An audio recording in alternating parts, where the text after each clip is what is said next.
Savage Beauty, The Life of Edna St. Vincent Millay, is a biography of the American poet Edna St. Vincent Millay, written by Nancy Milford. The book was published in 2001 and received widespread critical acclaim for its insightful portrayal of Millay's complex personality, her turbulent personal life, and her impact on the literary world. The book is divided into 3 parts, each representing a significant period in Millay's life. The first part, Childhood, provides an in-depth look at Millay's upbringing in the small town of Rockland, Maine. Milford portrays Millay as a precocious child who was deeply influenced by her mother's love of literature and poetry. Millay's early years were marked by poverty and instability, as her father abandoned the family when she was young and her mother struggled to make ends meet. If you'd like to listen to this book on Audible for free, you can click the link in the description below. If you'd rather read this book, I've added a link to Amazon. Please feel free to leave a comment suggesting another book you'd like me to summarize. Now back to the summary. Despite these challenges, Millay's talent for writing became apparent at an early age. She won several local poetry contests and was eventually awarded a scholarship to attend Vassar College. Milford describes Millay's time at Vassar as transformative, as she discovered her own voice as a poet and became involved in the burgeoning literary scene of the early 20th century.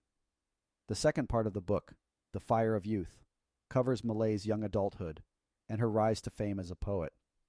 Milford portrays Millay as a fiercely independent and passionate woman who defied traditional gender roles and societal expectations. Millay's love affairs with both men and women are explored in detail, and Milford suggests that these relationships were a crucial source of inspiration for Millay's poetry. Millay's work during this period is also discussed at length, with Milford providing insightful analysis of some of her most famous poems, including Renaissance and First Fig. Milford argues that Millay's poetry was groundbreaking in its exploration of female desire and sexuality, and that her work helped pave the way for later feminist writers. The final part of the book, The Unquiet World, covers the latter part of Millay's life, including her marriage to Eugene Boissevin and her struggles with alcoholism and depression. Milford portrays Millay as a woman who is deeply conflicted about her own fame and the expectations that came with it. Despite her success as a poet, Millay was plagued by self-doubt and often felt like an outsider in the literary world. Milford also explores Millay's political activism during this period, including her outspoken opposition to fascism and her support for progressive causes.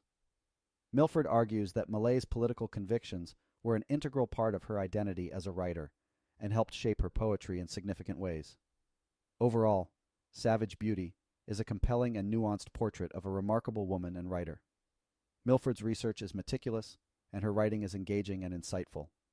She does not shy away from the darker aspects of Millay's life, including her struggles with mental illness and addiction, but she also celebrates Millay's triumphs and her enduring legacy as one of the most important poets of the 20th century.